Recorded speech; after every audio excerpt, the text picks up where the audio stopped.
Good morning everyone. आज का जो हमारा टॉपिक है वो क्लास 9 का है। Name of the topic is linear equations into variables. चलो स्टार्ट कर लेते हैं। जैसा कि मैंने बताया कि name of the topic that is linear equations in two variables. यहाँ पे अगर मैं बात करूं कि एक ऐसी इक्वेशन जो लीनियर हो, यानी एक ऐसी इक्वेशन जो लीनियर हो और उसके अंदर वेरिएबल्स कितने होने चाहिए, उसके अंदर 2 वेरिएबल होने चाहिए, उस तरह की जितनी भी इक्वेशंस बनती हैं उन सभी इक्वेशंस को हम क्या बोलते हैं, लीनियर इक्वेशंस इनटू वेरिएबल्स। जैसे मैं इक्वेशन की मैं बात करूं, देखो हमने जूनियर क्लासेस में पढ़ा है, 8th क्लास में हमने पढ़ा होगा कि ऐसे एक्सप्रेशंस जो इक्वल टू 0 और एनी अदर एक्सप्रेशन होते हैं उन सभी एक्सप्रेशंस को हम क्या बोलते हैं, इक्वेशंस बोलते हैं। अगर वो इक्वल टू समथिंग रहे, समथिंग का मतलब या तो वो 0 के इक्वल हो सकते हैं या किसी और एक्सप्रेशन के इक्वल हो सकते हैं, उस तरह जितने भी एक्सप्रेशंस हमारे बनते हैं जो इक्वल टू समथिंग रहे उन सभी एक्सप्रेशंस को हम क्या बोलते हैं, इक्वेशंस बोलते हैं। जैसे मैं यहाँ पे कुछ एग्जाम्पल्स दे रहा हूँ। मैंने कहा x+2 इज इक्वल टू 5। ये क्या है, ये एक एक्सप्रेशन है जो इक्वल टू समथिंग का मतलब वो 5 के इक्वल है। देखो एक्सप्रेशन का मतलब क्या होता था कि जब हम टर्म्स को कनेक्ट कर देते with the help of the science, जो हमारे बेसिक ऑपरेशंस बनते हैं, पॉजिटिव है, प्लस है, माइनस है, मल्टीप्लाई है, डिवाइड है, उनको यूज करके जो मैं एक्सप्रेशंस बनाता था, अगर वो इक्वल टू समथिंग, समथिंग का मतलब वो 0 के इक्वल भी हो सकते हैं या किसी और एक्सप्रेशन के भी इक्वल भी हो सकते हैं, उस तरह के जितने भी एक्सप्रेशंस जो हैं वो इक्वल टू समथिंग जब रहते हैं उन सभी को हम क्या बोलते हैं, इक्वेशंस बोलते हैं। तो मैं ज़्यादा डीप में नहीं जाऊँगा इक्वेशंस क्या है।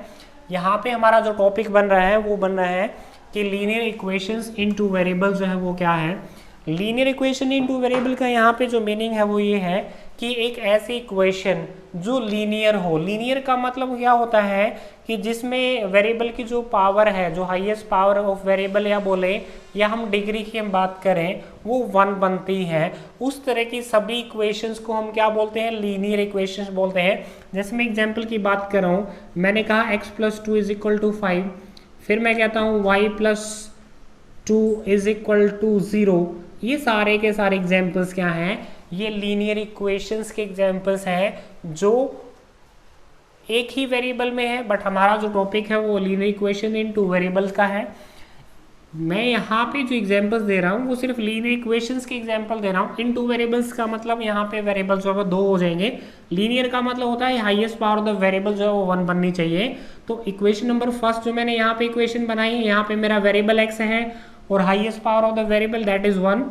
यहाँ पे मेरा वेरिएबल क्या है, y है, और y की यहाँ पे जो हाईएस्ट पावर है वो भी क्या है, वो 1 बन रही है। तो ये दोनों की दोनों क्या है, ये इक्वेशंस हैं। कौन सी इक्वेशंस हैं, ये दोनों लीनियर इक्वेशंस हैं। तो यहाँ पे मैं अगर टॉपिक की तरफ बढ़ूँ तो लीनियर इक्वेशन इनटू वेरिएबल्स हमने यहाँ पे सीखना है।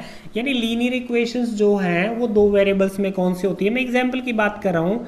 मैंने कहा x+2y इज इक्वल टू 3।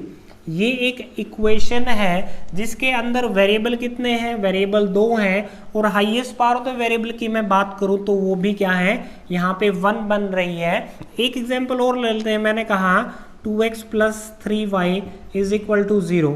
ये क्या है, ये एक लीनियर इक्वेशन बन रही है जिसके अंदर वेरिएबल भी कितने बन रहे हैं, 2 बन रहे हैं, और highest power of the variable कितनी बनती है, यहाँ पे 1 बनती है। तो इस तरह की जितनी हमारी इक्वेशंस होती हैं जिसके अंदर वेरिएबल भी 2 रहे और वो लीनियर भी बने, यानी इस तरह की जो इक्वेशंस जो हमारे पास होंगी उन सभी इक्वेशंस को हम क्या बोलते हैं, लीनियर इक्वेशंस इन 2 वेरिएबल्स। तो यहाँ पे जो मेरी स्टैंडर्ड फॉर्म या फिर हम जनरल फॉर्म की बात करते हैं वो होती है ax + by + c is equal to 0। ये जनरली हम लिखते हैं। देखो जनरल फॉर्म और स्टैंडर्ड फॉर्म का यहाँ पे मीनिंग ये है, जैसे मैंने यहाँ पे एक इक्वेशन लिख दी है, यहाँ पे x का कोफिशिएंट 2 है, यहाँ पे y का कोफिशिएंट जो है वो 3 है।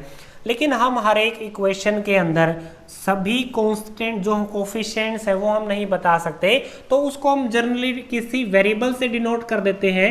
जैसे मैंने यहाँ पे x का जो कोफिशिएंट है वो a से डिनोट कर दिया है, y का जो कोफिशिएंट है वो b से डिनोट कर दिया है, और कांस्टेंट टर्म जिसमें वेरिएबल नहीं है उसको मैंने किससे डिनोट किया हुआ है, c से। तो मेरी जो जनरल इक्वेशन की बात करें या स्टैंडर्ड इक्वेशन की बात करें, linear equation in two variables की जो जनरल इक्वेशन है या हम स्टैंडर्ड इक्वेशन की बात करें वो क्या होती है, ax plus B Y plus C is equal to 0। I think आपको क्लियर हो गया होगा। Thank you, have a nice day.